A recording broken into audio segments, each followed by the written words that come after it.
satu persatu ya? Bisa, Bu. Siap? Siap. Silakan dituliskan satu persatu.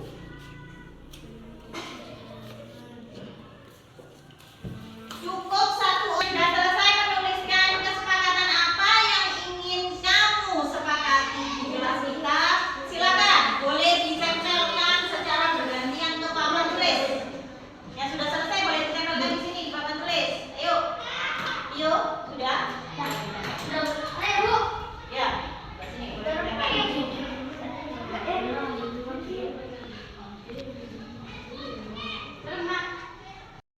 Ini tadi sudah kalian tuliskan apa-apa kesepakatan yang ingin kalian sepakati supaya kelas kita berlangsung dengan nyaman. Sekarang ibu tuliskan yang pertama, tidak boleh bertengkar.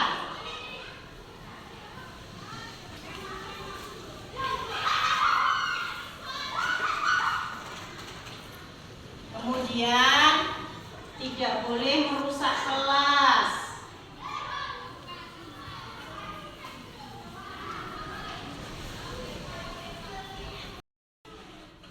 Ini tadi peraturan-peraturan yang sudah kalian sepakati ya. Tidak boleh bertengkar, tidak boleh merusak kelas, tidak boleh membuang sampah sembarangan, tidak datang terlambat, tidak boleh membuli, tidak boleh berpakaian acak-acakan.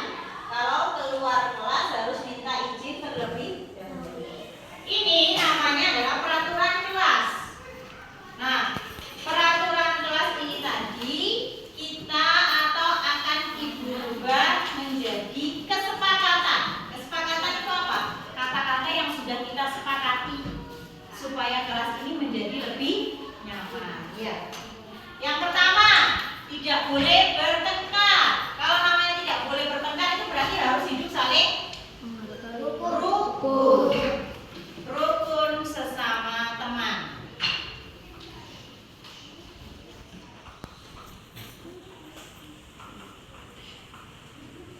Yang kedua, tidak boleh merusak kelas. Kalau tidak merusak itu berarti apa? Menjaga barang-barang yang ada di kelas. Ini adalah kesepakatan kelas 5 atau kelas kita yang sudah kita sepakati. Yang pertama, rukun sesama teman. Kemudian yang kedua, menjaga barang-barang yang ada di kelas. Yang ketiga, menjaga kebersihan kelas dan sekolah. Yang keempat adalah datang tepat waktu. Yang kelima, saling menghormati. Yang keenam, berpakaian sesuai seragam sekolah. Yang ketujuh, meminta izin ketika akan keluar kelas ataupun keluar ruangan. Kemudian selanjutnya mengembalikan barang-barang yang sudah dipakai ke tempat yang ini adalah kesepakatan kelas kita. Kalian yang sudah membuat, jadi kesepakatan kelas ini harus kita jaga penuh dengan tanggung jawab. Siap? Siap. Berarti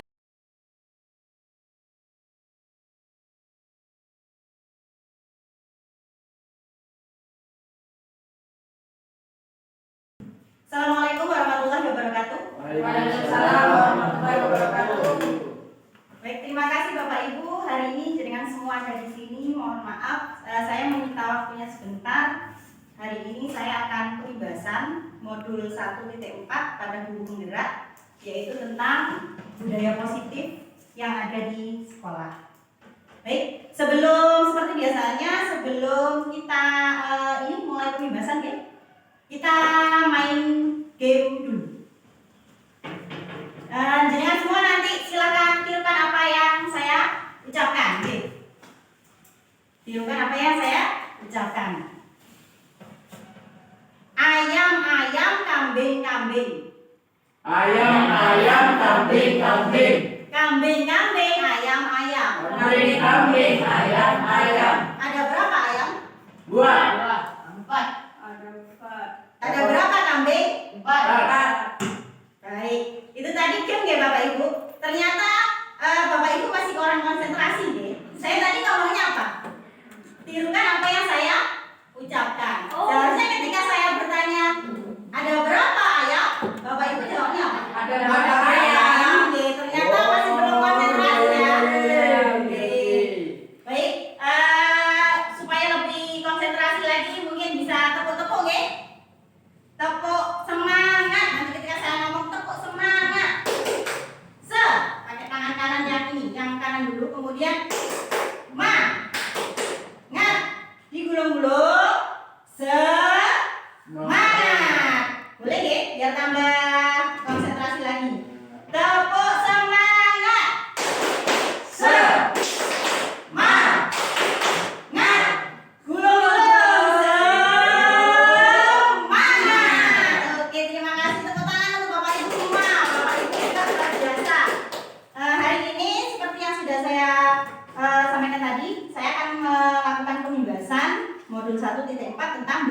positif. Budaya positif yang ada di sekolah tentunya Bapak Ibu semua sudah tahu. Yang pertama adalah disiplin. Contohnya disiplin adalah kita sebagai guru adalah role model atau contoh bagi siswa. Oleh karena itu, supaya kita bisa menerapkan budaya positif berupa disiplin di sekolah, maka kita sebagai guru itu baiknya adalah datang sebelum siswa datang. Itu yang baik ya. Tapi selama ini ternyata disiplin yang kita punya itu bukan dari faktor dari dalam diri kita. Terutama saya deh, contohnya deh. Saya datang di sini tepat waktu itu bukan karena saya maksudnya ingin dari dalam diri saya itu ingin menjadi seseorang yang menjadi contoh teladan. Tapi saya datang ke sini itu karena apa?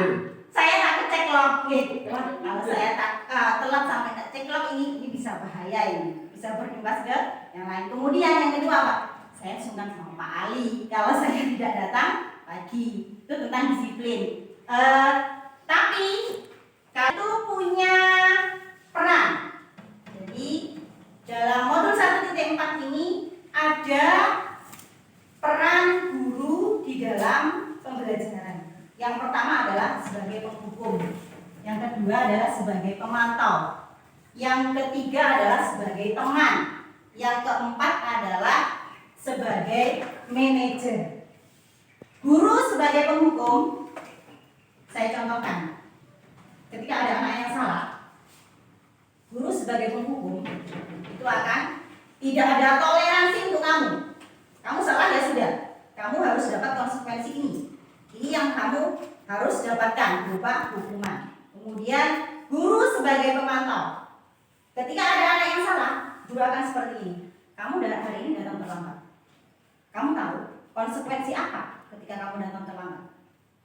Itu guru sebagai pemantau. Kemudian ketika guru berposisi sebagai teman, itu guru akan seperti ini. Ayolah, kerjakan ini. Kamu tidak kasihan begini. Itu kalau guru sebagai teman. Kemudian posisi yang terakhir adalah seharusnya guru itu punya posisi manajer.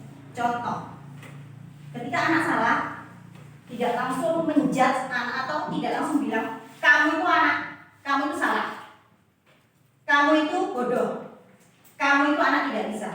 Tapi anak kita giring dulu, kita panggil, kita bicara empat mata sambil kita tanya, ibu lihat tadi kamu datang terlambat ya? Pasti kamu melakukan itu ada sebabnya. Kenapa kamu datang terlambat? Pasti anak akan memberikan alasan kenapa dia itu datang terlambat. Kemudian setelah itu kita harus memberikan pada anak, sebagai manajer kita harus bilang berbuat salah itu biasa. Ibu dulu juga seperti itu. Bu, kalau kita ngomong kayak gitu, besoknya lagi muridnya gini, berbuat salah biasa, besok saya berarti harus salah lagi. Tidak ya. Sebagai seorang manajer juga harus bisa menyelesaikan masalah si anak ini tadi. Kamu sudah berbuat seperti itu. Kira-kira menurut kamu perbuatan yang kamu lakukan itu baik atau tidak? Anak pasti akan menjawab tidak, sesuai nilai keyakinan yang dia yakini. Kemudian tanyakan ke dia, kalau menurut kamu itu tidak benar, seharusnya besok apa yang akan kamu lakukan supaya kamu tidak datang terlambat. Jadi anak membuat masalah, dia juga punya cara untuk menyelesaikan masalah. Nah, itu juga disebut dengan cara kita menghadapi masalah, disebut dengan segitiga restitusi. Yang pertama adalah ketika anak bersalah, jangan langsung kita, apalagi itu di depan temannya, jangan langsung kita coba. Saya tanya, sebagai guru, posisi mana yang sekarang ini sedang kita lakukan? Kebanyakan penghukum kah, teman kah, pemantau, atau kita sudah melakukan manajer? Kira-kira menurut Bapak Ibu, kita renungi dari diri kita sendiri, posisi mana yang selama ini sudah kita lakukan? Kalau saya, mungkin sebagai guru, saya saat ini masih pada posisi penghukum dan pemantau. Tapi kembali lagi ke dunia nyata nih Bapak Ibu. Kalau kasusnya itu sudah kelewatan, kita sekali-kali juga bisa memposisikan diri kita sebagai seorang penghukum. Tapi maksudnya tidak langsung menjudge anak seperti itu, tidak. Jadi kalau tadi segitiga restitusi itu adalah yang pertama, ketika anak salah, kita harus memanggil anak terlebih dahulu. Jangan dibiasakan dimaki-maki di depan orang, ya, apalagi di depan teman-temannya. Itu akan menimbulkan trauma. Pembulian dalam bentuk seperti itu, dalam bentuk kata, dalam bentuk seperti ini, meskipun kata itu hanya sepele, tapi ketika dia diginikan di depan orang banyak, ini tidak terasa tangan kita ini akan membekas terus pada ini. Oke. Jadi ketika anak ada masalah yang luar biasa, mungkin anak ini sering terlambat, kita tidak boleh menjudge anak ini dasar. Kita telusuri dulu, kita panggil, kita bicara empat-empat. Sudah menguraikan alasan, kita tidak boleh. Kamu itu hanya alasan, kamu itu memang malas, kamu itu memang tidak pernah bertanggung jawab. Jangan, dengarkan anak, dengarkan dulu apa yang dia utarakan. Misalnya, maaf Bu, saya tadi tidak pikir, saya datang terlambat karena itu saya seperti ini. Nah, jadi kemudian setelah anak memberikan alasan, kita stabilkan identitasnya. Kita stabilkan identitasnya dengan memberikan kata-kata. Tidak apa-apa. Berbuat salah itu sudah biasa. Tidak ada manusia yang sempurna. Ibu dulu juga pernah berbuat salah. Tapi yang terpenting adalah bukan mencari siapa yang salah dan siapa yang benar. Ibu di sini ingin menanyakan bagaimana ke depannya agar kamu ketika pikir bisa datang lebih pagi. Mungkin anak akan mengutarakan. Jadi membelajarkan pada anak ketika mereka dalam masalah, mereka akan mencari solusi. Kemudian baru kita bilang ke anak, baik, kalau menurutmu seperti itu akan ibu terima. Tapi dengan syarat-syarat, mulai besok janji atau kata-kata yang sudah kamu ucapkan harus segera kamu lakukan. Itu dalam segitiga restitusi ya Bapak Ibu. Kiranya itu saja dari saya Bapak Ibu untuk pengibasan budaya positif ini. Mohon maaf atas ketidaknyamanan, atas ketidakpuasan Bapak Ibu di sini dan mengganggu waktunya Bapak Ibu untuk istirahat. Sekian dari saya. Sebelum kita tutup, kita tepuk semangat lagi biar nggak ngantuk. Tepuk semangat.